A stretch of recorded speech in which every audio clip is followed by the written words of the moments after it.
Hey guys, I will show you how to fix this problem on Windows system. So this solution is applicable for Windows 10 as well as Windows 11 operating system. What you have to do, you need to just follow my screen and we will fix this issue together. In the first step, go to search bar, type your services and click it, open it. On this window, we need to find out software protection. Just press S to get the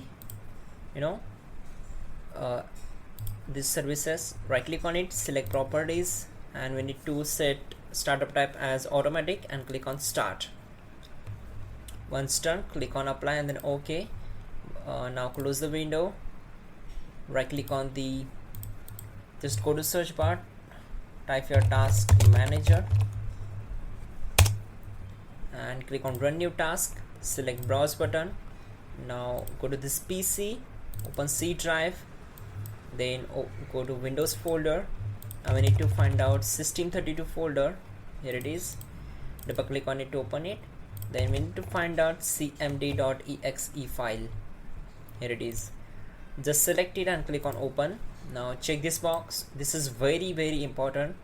This will create the task with administrative privileges and click on OK. Now we need to focus on the command prompt window and we will execute two commands. So type all these commands carefully and hit enter to execute them. First of all, we need to type in sfc /scan now, and you need to execute this on your system. I'm not going to execute this because this gonna take a lot of time, around 5 to 6 minutes, and it depends upon your computer configuration how fast it is. And once done, you need to complete this up to the 100%. Then now we will move to the next command. That will be simply dism /online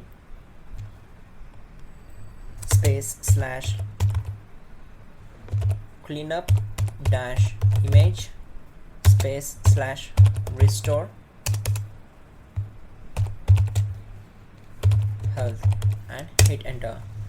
So this is also gonna take 5 to 6 minutes to complete the process, and we need to also complete this up to the 100%.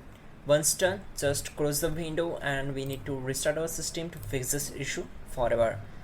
And yeah, you can also check out our description link to fix this issue quickly and effectively. And don't forget to like the video. Please do subscribe the channel.